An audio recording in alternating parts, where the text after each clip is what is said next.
পিতা বলে দাবি করে। দেখেন, অন্যকে নিজের পিতা বলে দাবি করা যাবে না।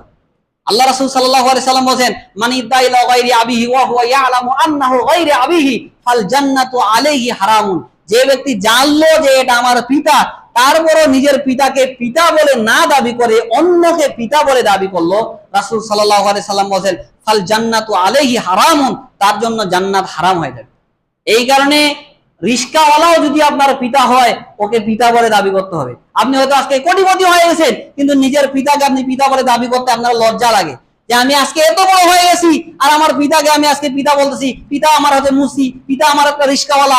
হাই সোসাইটিতে আমি আপনাকে কিভাবে পিতা বলে পরিচয় দিব? অনেকে এইরকম আছে না, এইরকম ঘটনা অনেক হয়। তো এইরকম বিষয়গুলো যারা করবে, আল্লাহ রাসূল সাল্লাল্লাহু আলাইহি সাল্লাম বলেন যারা জাহান্নামে যাবে। আরেকটা হাদিসে এসে যায়, আলী রাদিয়াল্লাহু তাআলা কে হাদিসে বলতো আল্লাহ রাসূল সাল্লাল্লাহু আলাইহি ওয়াসাল্লাম বলেন, মান ইদাইলা গায়রি আবিহি আও তাওয়াল্লি গায়রা মাওয়ালিহি ফাআলাইহি লানাতুল্লাহি ওয়াল মালাইকাতি ওয়ান নাসি আজমাইন লা ইকবালু মিনহু ইয়াউমাল কিয়ামাতি সারফুন ওয়ালা আদলুন।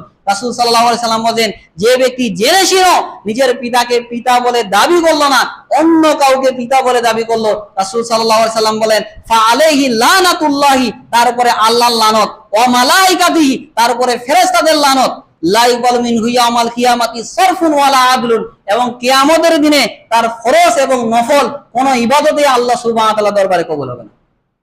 তাহলে চিন্তা করেন এটা কতটা ভয়াবহ। অনেকে দেখেন যে অনেকের বাচ্চা কাচ্চা হয় না, তখন কি করেন, অন্যের বাচ্চাকে দত্তক নেন।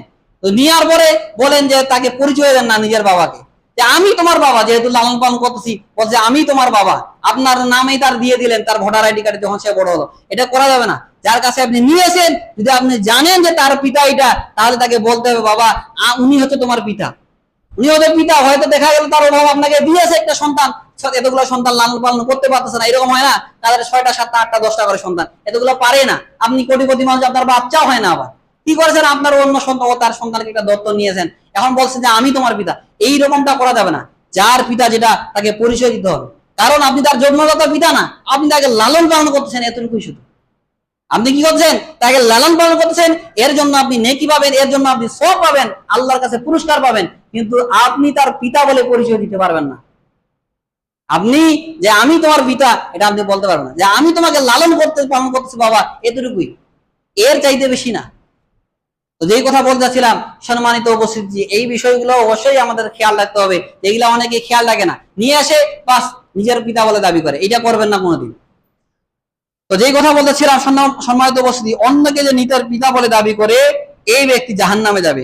এরপর যেটা বলবো সেটা হচ্ছে ও কারণে যে সকল মহিলারা তালাক চায়। দেখেন, অনেক মহিলা একটু চাকরি বাকরি করতেছে, একটু প্রতিষ্ঠিত হয়েছে, এখন দেখা যায় কোনো কারণ ছাড়াই নিজের স্বামীর সঙ্গে আর থাকবে না, তালাক চাচ্ছে। আজকে দেখেন না, কত মহিলারা চাকরি বাকরি করে নিজেরা এস্টাবলিশ হয়ে গেছে, স্বামীর সঙ্গে আর মনেই না, থাকতেই যায় না, অন্তে ও কারণে বলছে আমি তোমার সঙ্গে থাকবো না, আমি তোমার কাছ থেকে তালাক চাই। এইরকম যে সকল মহিলারা, এই সকল মহিলারাও জাহান্নামে যাবে। মনে রাখবেন, স্বামীর আনুগত্য করা এটা অত্যন্ত গুরুত্বপূর্ণ। আজকে মহিলারা স্বামীর খেদমত করতে যায় না, কিন্তু অফিসে গিয়ে বসের খেদমত ঠিকই করতেছে। বস বলতেছে একটা চা নিয়ে আসো, একটা কফি নিয়ে আসো, ঠিকই নিয়ে যাচ্ছে, কিন্তু স্বামীর খেদমত করতে যায় না। অথচ দেখেন, স্বামীর খেদমত করা অনেক গুরুত্বপূর্ণ।